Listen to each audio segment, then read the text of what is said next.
Hey guys, Mustang here bringing another Dragon Ball Z Dokkan battle video, and so today I thought with all the discussion going on with INT Ultimate Gohan, we talked about it on the podcast last night. Shout out to everyone that was there. Make sure you go check out the VOD or you can check it out on Spotify. But we talked about Minato, Vilify and myself. Everything that's been going on in the last couple of weeks, and one of the things that we discussed was INT Ultimate Gohan and his Super EZA. And one of the things that I think I sort of covered, I think we're all kind of in agreement that he's pretty good. I think I've seen people, I would say, underrating him, whether it's because of the strange Gohan delusion that exists in the community. On both sides, there's always people that will massively overrate every Gohan, and then there's people that will underrate every Gohan. Sometimes it's just for the memes, sometimes they're literally doing it to antagonize each other.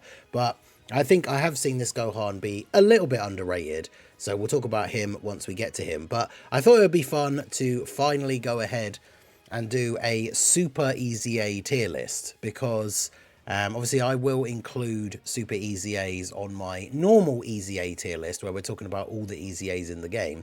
But I thought it'd be interesting to put them all together and go through a list of trying to put them in order, because as I say on all my tier list videos, sometimes it is kind of difficult when you're just doing like the numbered ones. That's why a lot of people just do the tiers.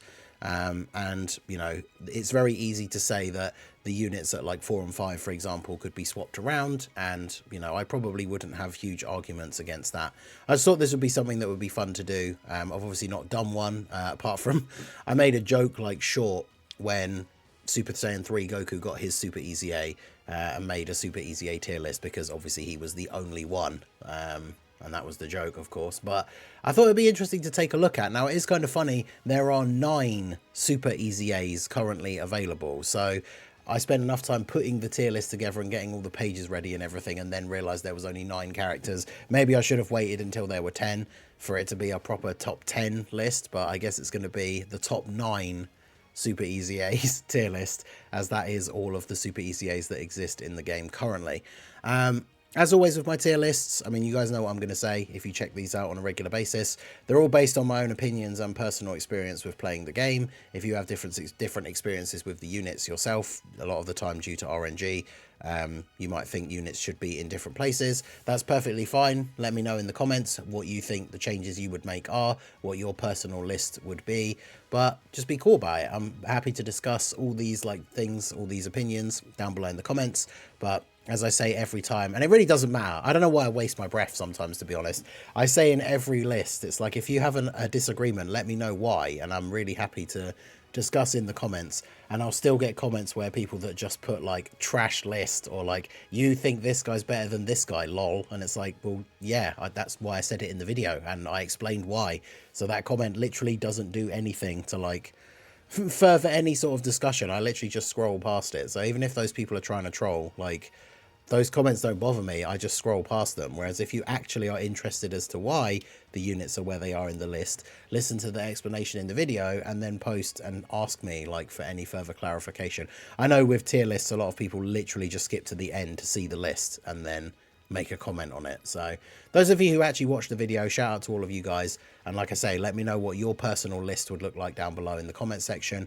But we're going to go ahead and jump right in. So obviously we're starting off at number 9, because there is no number 10. But number 9, we have the physical Goku Black. I think this guy, it's weird because on release, I want to say that I feel like he was underrated, but at the same time, like, he's unfortunately, as we talked about in the past with a fair few units, in a meta where STR bosses are very prevalent, like obviously Goku and Frieza for global Blue Gogeta, even in some of the like Buu Saga red zones and stuff like that, you have like these STR phases. But the thing with this guy, I thought he was really cool at first, but if you're fighting a Goku family enemy, you can obviously run him on kind of any team build. Otherwise, he really needs to be on a Super Boss's team, so that he gets his orb changing.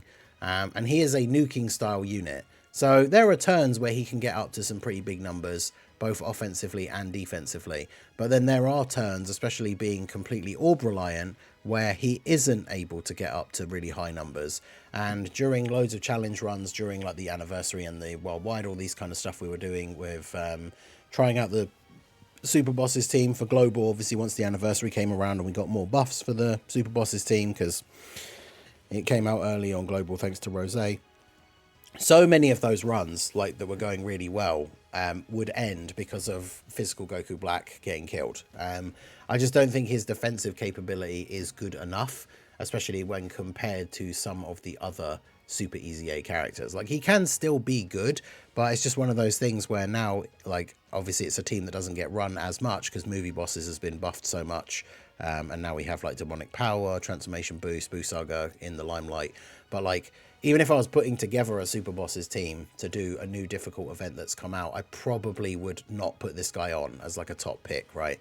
Because there's always that concern that you're going to get down to the last phase and then he's just going to get taken out even by some of the harder hitting normals, because you could end up in a situation where you can't get a decent amount of orbs with him. And especially as a floating support, if that's how you're using him, then obviously even though he's creating orbs, he's the third person to pick up orbs, and depending on how the orb field changes throughout the turn, it can still be kind of bad for him. So I've put him as the worst out of all the Super EZAs. Let me know if you guys agree. But yeah, he's at the bottom for me. So next up we have AGL Super Saiyan 3 Goku. I know this one is already going to be slightly controversial because I've seen from recent comments, especially when I made that Super Saiyan 3 video yesterday, that there are some people out there that definitely think that he's better than the other Super Saiyan 3 Super EZA. I wonder who that could be. The reason for me that I put this guy so low is he shares the same name with the Dragon Fist Goku, who I really like as a unit, and obviously want to run over this guy personally. But one of the reasons I really don't like him is he's one of these units that just gets weaker as the fight goes on. So he can do some really good like burst damage at the start, and then obviously he becomes like weaker later into the fight. He can still be good, like he can do some big damage, especially in the early turns. His raw defense isn't necessarily like bad, but when it comes to other defensive tech, like realistically, he kind of relies on dodge in order to not take big damage from some of these harder hitting attacks, especially as the fight goes on. And obviously he starting from the 8th turn, he only has the medium chance to dodge, right? So it's definitely a bit of a liability as the fights go on. In a shorter meta, like, he can still obviously be very good, and he does hit very hard. Like, he links up well, obviously, with the Angel Super Saiyan 3 Goku, who's your slot 1 unit. But yeah, just for me personally, I'm not a huge fan of units that get weaker defensively as the fight goes on. And that's obviously just a personal preference. If it's something that you aren't too bothered about, or you know, you're only going to use them in shorter events. I mean, realistically, you should only use them in shorter events anyway, right? But you know, you could definitely have him a spot higher. I was a bit torn on where to put these guys, this guy and then the next guy. So if we jump straight on to number 7, we have the Full Power Frieza. If you think Goku's better than Full Power Frieza, let me know in the comments. I could definitely see the arguments for it. But Full Power Frieza is a weirdly designed unit. Again, no surprise, I'm sure, based on what I just said. This is a character that gets weaker as the turns pass, like he loses damage reduction. He gets a bunch of extra damage reduction in slot 1, but he doesn't really have high enough like raw defense to be a slot 1 unit in some of these harder hitting events. Like, I tried him out on the Slug team. I tried him out when I was doing the showcase for the new quest mode Freezer and Cooler, because they share a lot of links. But like, you just can't really rely on this guy to be in slot 1 in difficult content, but that's kind of what he's designed to do. He gets additional stats as the 2nd or 3rd attacker in the turn when he launches a super. He can get the additional supers if you have more decent enough amount of HP. And obviously he gets an even bigger attack when there's a Pure Saiyan enemy. So there's certain situations you could throw him onto teams against Pure Saiyan bosses, have him drop some big damage, but ideally you just want him to be in spots where he's not really ever taking like a lot of attacks. Ideally you want him to be taking like a normal or 2 and that's it when it comes to the more difficult content, especially as those turns pass and he loses his damage reduction. Like easier events where like the boss isn't going super crazy in slot 1, like we're not obviously talking about Gogeta or Janemba here or something like that, then you could potentially use him in slot 1 in the early couple of turns, but then as that damage reduction goes away, he just becomes kind of a liability. So I think he's very similar to Super Saiyan 3 Goku in that sense, that they both get much more risky to use as the fight goes on. So like I said, it's tough for me to choose where to put them. I mean, I guess you could say Goku could be higher because he's a Goku, just so because of all the categories and teams that he has compared to Frieza, and maybe you'd get more use out of him because of that. But yeah, I put Frieza slightly above, but like I say, if you wanted to switch these two around, I don't think I would have too much of an argument for that. And then of course that would make either of them 7 or 8. And then we move on to number 6, and this is where I have Tech Gotenks. Now I know this one will surprise some people, like I say, and I already know there are people in my comments that think Goku's better than Gotenks, but Gotenks obviously doesn't get weaker as the fight goes on. And when I made that gimmick video yesterday where we we're doing the Super Saiyan 3, like full Super Saiyan 3 team, as long as you get 11 key, the full 12 key, you have a 70% chance to dodge. Like the chance, him dodging, like he dodged like every attack in slot 1 for pretty much the entire duration of that event, and he kind of ended up being the only character that I could actually use in slot 1, because that team just does not have slot 1 units, which is kind of crazy. But yeah, he has some decent abilities. Obviously, if you get the 11 key, he gets damage reduction and higher attack power. Well, actually, yeah, no, it's not even 70%, is it? It's like 83% dodge if you have 12 key. So, because he already has built-in 50% chance to dodge. So if you have a scouter active and you know he's not going to take a super, you can go for that 11 key and do the bigger damage, get the little bit of damage reduction, and then he should tank normals relatively well. Otherwise, you go for the full 12 key, and yeah, he has an 83% chance to dodge. And like, I mean, you can watch that video I put up yesterday with the Super Saiyan 3 team. I think he takes a normal maybe once throughout the whole video, and other than that, he dodges every single attack in slot 1. And that defensive capability, especially for some of these teams like the Buu Saga, or, you know, because we're not really ever running the Super Saiyan 3 team in more difficult content. I find that sort of ability a lot more useful than Goku, who does a bit more damage, but then isn't as good defensively and gets weaker as the fight goes on. Whereas Gotenks obviously doesn't. And Gotenks does buff super class allies defense and extreme class allies attack. It's only for 3 turns, but it's a good little buff for the beginning of events. So I think in a lot of situations, Gotenks definitely can be better than Goku. If you disagree, let me know down below in the comment section. Like I say, with Goku and Frieza, I think you could switch them around. You could probably throw this guy into the mix as well. So like 8, 7, and 6, you could kind of mix these guys around, and I probably wouldn't have too much of an argument. I don't know. I do think Gotenks is better than both of them because of teams and just his overall defensive capability. So I would definitely have him at 6 out of these 9 Super EZA'S. But let me know what you guys think down below. So then we get to number 5, and this one could be controversial. This is where we put LR Super Saiyan Goku. So the first Super EZA LR, he's a free-to-play unit, of course. This guy is really, really good. I don't want to sort of downplay him just by saying, you know, he's at number 5 out of 9, which I guess is exactly in the middle, I suppose, because there are 4 units above him and 4 units below him. He definitely is very, very good, and he can put out some really good numbers. He can be really good on teams. He's got the support. However, the thing that definitely lets him down is the RNG in his passive, right? So he's got the extra defense and a great chance to guard in slot 1 or 2, and then extra attack and a great chance of launching an additional super in slot 2 or 3. So obviously his design, really, if you want to make the most of what he's doing, is put him in slot 2. He gets both of those buffs, but even though 70% is a very good chance, like you could miss both of those. So he could not get an additional super and then not guard. And obviously in some of the tougher fights, that's going to be really bad. When he does get those abilities off, he is really good. So it was really hard to place him, which is why I kind of feel like him being like smack bang in the middle is kind of fair. because on the turns where you do get the really bad RNG, you could argue that he's worse than some of the guys that we've mentioned already. And then on the turns where he gets all the RNG go your way, you get the additional super, you get the hidden potential, so he does like 3 supers in the turn, then maybe you could argue he could even be potentially above one of the characters that we could mention coming up next.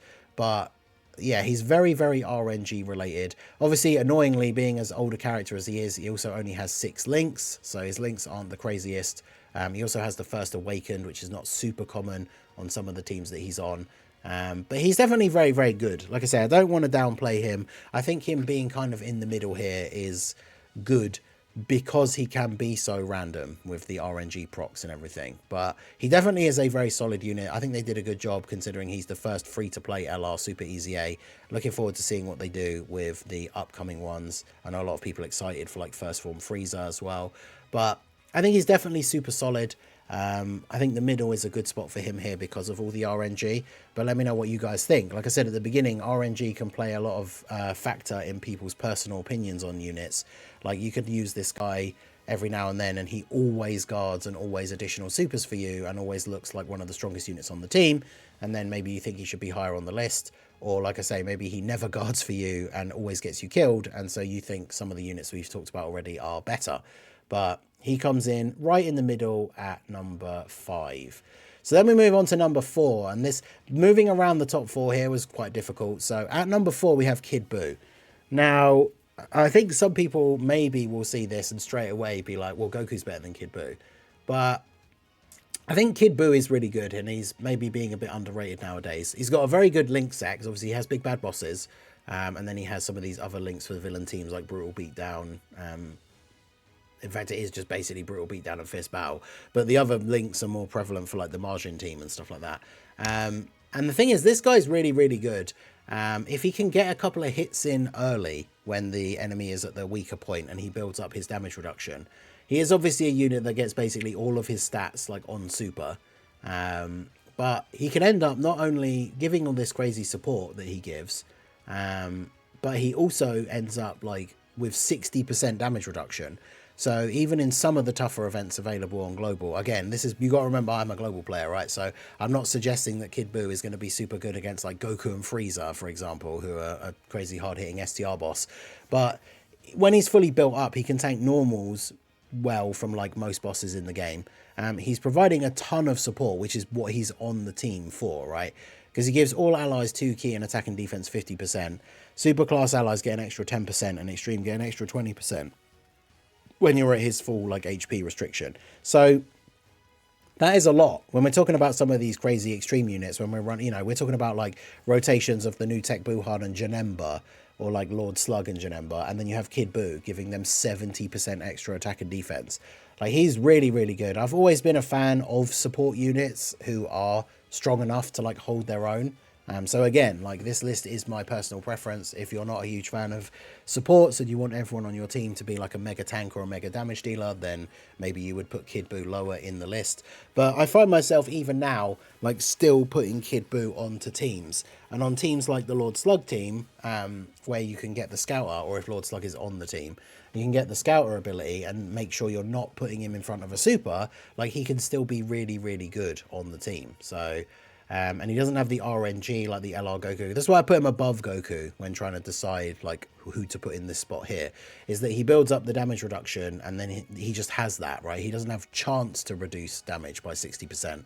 And his post super defense is relatively high, and he can still hit decent attack stats. Like, if he's got his margin links up and stuff like that, there's turns where he hits like 18 million. Like, he only does the one super. He's not meant to be like a mega damage dealer in the first place, but he can still hit reasonably hard. So I had Kid Buu at number 4. I mean, when he first came out, I thought he was the best Super EZA.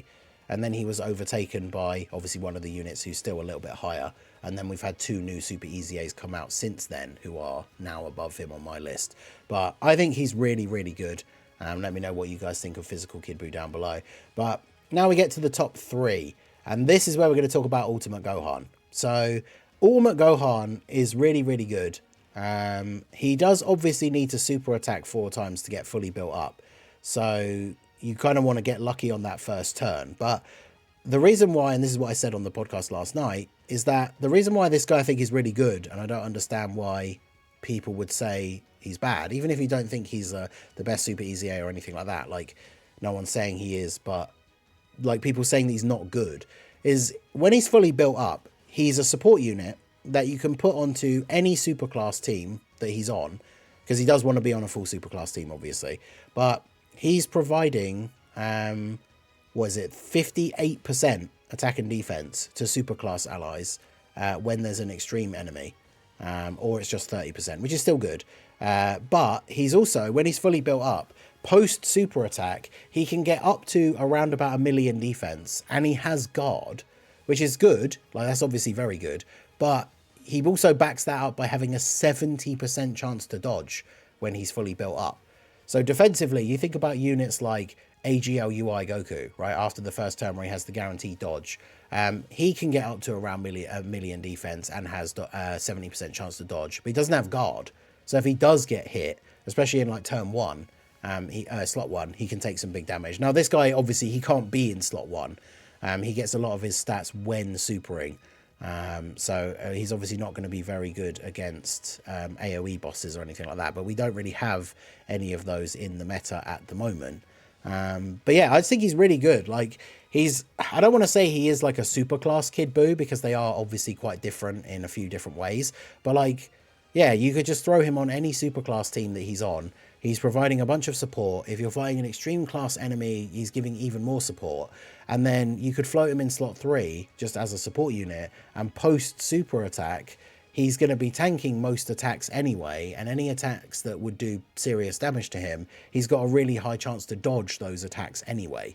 So I definitely think he's good. He does, of course, infinitely stack attack as well, so he can eventually get up to doing some decent numbers, but obviously if you're floating him, then he's not going to get as many supers. I think that's the big thing of why people, I would think, underrate him, is because he's not a unit that you throw on the team, put him in like slot 2, and then, you know, by turn 3 or 5, he's like the hardest hitting unit on your team, because he takes a while to build up as well. But I think if you look at what he's doing and think about the utility that he provides to the team, and then you can throw him on the team, have your 2 main rotations be whatever you want. He doesn't really need to worry about his links, because he gets loads of extra ki from his passive. He only needs to get to 7 ki, and then he gets the extra 5 anyway. So I think he's really, really good. I've got him at number 3. If you think Kid Buu's slightly better, I think Gohan is just straight out, like, by the numbers, is just straight up better defensively than Kid Buu. 60% damage reduction with no guard, and I think lower raw defense. I guess, yeah, Kid Buu, I don't know, 60% damage reduction is a lot. 60% damage reduction on its own is probably better than guard on its own, but then Gohan has 70% chance to dodge as well. So let me know what you guys think. And then at number 2, we have Broly. Now, this is where I could definitely see the argument for switching Broly and Gohan, because Broly builds up to 50% damage reduction and has really high raw defense, but he doesn't have the dodge. So you could potentially argue that Gohan is better in some situations, but it kind of depends on what orbs you pick up with Broly, right? He changes key spheres of a certain type to rainbow when there's a planetary destruction or pure Saiyan ally attacking in the same turn, and then he gives the extra support buff, which includes himself, when you pick up the rainbow orbs. So if you're able to get 3 or 4 rainbow orbs, he's getting a lot of extra stats, and then having 50% damage reduction to back it up. I think, thinking about it, I could see a situation where you probably could make the argument that Gohan is better than this guy, as he could be quite orb dependent. Like, if you get really stitched up and you get a turn where you get like 1 rainbow orb with him, and it's like the first turn or early on in the fight where he hasn't done a bunch of supers, right? Because he has to get 5 supers to get up to 50% damage reduction, although obviously he can do a lot of supers in the turn based on the rainbow orbs. But if you only get 1, he's not doing any guaranteed additional supers. He's only going to do 1 super in that turn, and his stats aren't going to be that high. So in that example, Gohan would certainly be better, because Gohan doesn't have that orb reliant RNG. But then there are possibilities of like this guy's best turn where you are picking up 4 rainbow orbs. So then not only is he giving a load of extra stats to everyone, including himself, he's doing 2 guaranteed extra supers, and then potentially that helps to trigger the hidden potential one come out as well. On that turn, you could probably argue that he does look better than Gohan, but I think it depends how even with quite high raw defense and 50% damage reduction, I guess is guard and 50%, 70% chance to dodge still better? I'm not sure. I think it just depends on the RNG. I feel like we're making some of the same points that we're making for like Gohan versus Kid Buu, so I could maybe be persuaded to like Gohan is actually better than Broly as well. But Broly does have the advantage, of course, of like the INT Broly team is one of the best teams in the game at the moment, and this guy is like a super good option to run on that team. Whereas one criticism I have with Gohan is that his 200% team options are not exactly the best. He's on Tech UI's team, which is obviously crazy, but that team is full of stacked options. He's not on any of the proper Buu Saga leaders, like full 200% teams. If we get a Carnival LR coming out like next week that is 200% to Buu Saga, and is a super class character, I could probably push this guy above Broly. I could even be tempted to do it now, but let me know what you guys think, whether Broly or Gohan should be number 2, which of course would be no surprise to anyone that Beerus is number 1. We talked about on the podcast a couple of episodes ago, I think, where we had a trash take that Beerus is not number 1 because he's homeless, which I think is kind of crazy, because you literally he needs to have one movie boss, Realm of Gods, or Exploding Rage ally in the same turn for him to get his extra buffs, like having the extra defense and guard, which makes him super, super good. I mean, this guy, even on like a meme team with, because we've been running a challenge, shout out to my boy Apathy from the community, we've been doing like a fun joke challenge when we've had downtime on the stream, trying to do double physical Beerus leads with only Beerus and Angel units on the team versus Tech Gogeta. And obviously it's super, super hard, like you die on turn 1 a lot. But this guy, under a 170 lead, survives Gogeta's super attack in slot 1. He is just super, super good. The rage mode is obviously incredibly useful, and you can use it twice. So, I mean, the attack stats that he hits in the rage mode is pretty crazy. He also has the additional that has a high chance to become a super. I've used his rage mode before and had him get the additional super in every slot, and then even get the hidden potential like additional like once or twice. So he does like ends up doing like 9 or 8 or does like 7 or 8 supers in that one turn of the rage mode, which is kind of crazy. And because he can use it twice, if you use his rage mode and you finish off the boss or finish off the phase in his rage mode, you go into the next phase. The rage mode obviously ends automatically, but because you can use it a second time and you're still on that same HP, it just goes straight into it again. And you get a nice start to the next phase by doing his rage mode all over again. So this guy's really, really good. He also provides a bunch of support, which is really good. On a movie boss's team, you literally could just throw him on a team as a floating defensive support for movie bosses. And because he has the movie boss's ally on the rotation, post-supering, he's going to have all that damage reduction, guard, he's providing support to the team, and he just kind of floats around. Like, you can use him in almost any role, right? He doesn't have to be in a certain slot. He just needs one ally from those 3 categories, which are like all of the main teams that you're potentially going to use him on. Very easy to have him with one of those units. The thing that would really send this guy over the top is if we get like a new Dokkan Fest Whis or something to be his like best partner, and then he would just be absolutely crazy. But I think this guy has, I don't want to say he has no weaknesses. He's not like the best unit in the game, hands down. But like, compared to all the other Super EZA characters, I don't think he has any of their like major weaknesses. And then at the same time, he's doing good damage. I think that's my only nitpick with him, is that he doesn't have any sort of built-in additionals. So he can do a decent attack stat, and then often that's the only attack of the turn that he does.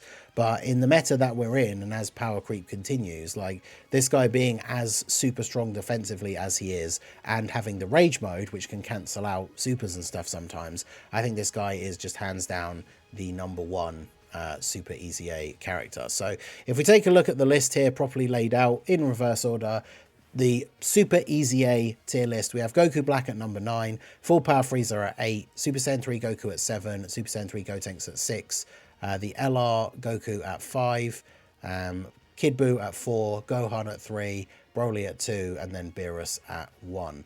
In fact, I think I switched the wiki pages around right before I started recording, and I actually put Goku above Frieza, and that's what I said when I was talking about them, right? You could switch them around. I even said maybe you could argue Goku is higher because he's on better teams. So I think at the last minute before recording, I moved the wiki page for Frieza to be above Goku. But like I said, you could easily swap Goku and Frieza around, potentially even Gotenks in that mix, and I probably wouldn't argue too much.